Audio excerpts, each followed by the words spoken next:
আসসালামু আলাইকুম। আজকে আমি তৈরি করব চিংড়ি মাছ রান্না। একটু ভিন্ন স্বাদে ভিন্ন রকমভাবে চিংড়ি মাছ রান্না। প্রথমে আমি বাদাম নিব ছোট একটা ব্লেন্ডারে, কিছু কাজু বাদাম, কিছু পেস্তা বাদাম, 4টা কাঠবাদাম, তারপরে কিছু লাল রেড বাদামগুলো নিব। আর এখানে এখন আমি একেবারে পরিমাণ মতো পেঁয়াজ দিয়ে সম্পূর্ণ মশলাটা আমি ব্লেন্ডার করে নিব। আর এদিকে আমি ফ্রাই প্যান বসায়ে চিংড়ি মাছগুলো লবণ আর হলুদ মাখে ভাজে নিব। দুই পাশ এপাশ ওপাশ সম্পূর্ণ চিংড়ি মাছটা আমি দিয়ে দিছি। দিয়ে আমার এই চিংড়ি মাছটা ভাজা হয়ে গেছে, দুই পাশে আমি সুন্দর করে ভেজে নিয়েছি। এখন আমি এটা তুলে নিব। আর ওই ফ্রাই প্যানে আমার ব্লেন্ডার করা মশলাগুলো, যেটা বাদাম আর পেঁয়াজ আমি যেটা ব্লেন্ডার করেছি, ওইটা এখানে দিয়ে দিব। দিয়ে মশলাটাকে এখন আমি এই তেলের মধ্যে ভাজবো, ভালো মতন কষায় নিব। কষানো প্রায় কিছুক্ষণ 2-4 মিনিট বা 3 মিনিট নাড়াচাড়া করব। নাড়াচাড়া করার পর আমি এখানে এখন অ্যাড করব 1 চামচ শুকনো মরিচের গুঁড়া, 1 চামচ হলুদ গুঁড়া, 1 চামচ লবণের গুঁড়া, 1 চামচ ধনিয়া জিরার গুঁড়া, 1 চামচ আদা রসুন বাটা। সম্পূর্ণ মশলা দিয়ে এখন আমি এই মশলাটাকে আবার কষাবো।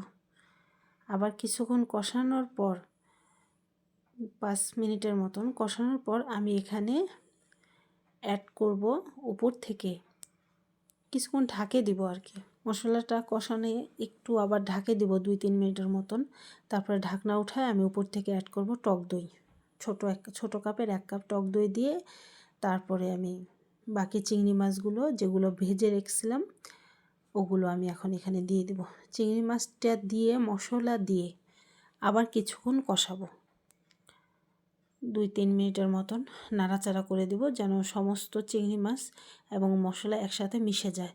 তারপরে উপর থেকে কিছুটা পানি অ্যাড করব। পানিটা দিয়ে ঢাকনা দিয়ে ঢেকে দেব। এই যে আমি পানি দিচ্ছি, অল্প পানি দেব, খুব সামান্য, যাতে চিংড়ি মাছটা সিদ্ধ হয় এবং মশলাটা চিংড়ি মাছের ভিতরে ঢুকে, সেজন্য। আর তারপর আমি ঢাকনা দিয়ে ঢেকে দিব।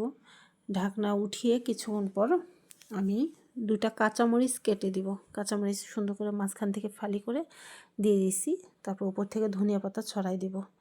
ধনিয়া পাতা দেওয়ার পর আমি আবার ঢাকনা দিয়ে ঢেকে দিব। এখন 2-4-5 মিনিটের মতো রান্না করব। রান্নায় যে আমার রান্না হয়ে গেছে। আসলে এভাবে চিংড়ি মাছটা রান্না করলে সত্যি অনেক মজাদার, অনেক খুব সুন্দর সুস্বাদু আর কি। আমাদের তো চিংড়ি মাছ রান্নাটা সেই মজা হয়েছিল, আমরা খুব মজা করে খেয়েছি। এই তো গরম ভাতের সাথে আমি এখন এটা পরিবেশন করব।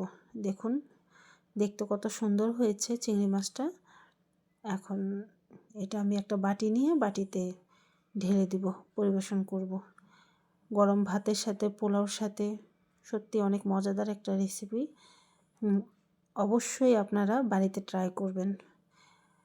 আমি অনেকভাবে চিংড়ি মাছ রান্না করেছি, কিন্তু এভাবে চিংড়ি মাছের স্বাদটা অন্যরকম, সত্যি অসাধারণ ছিল রেসিপিটা।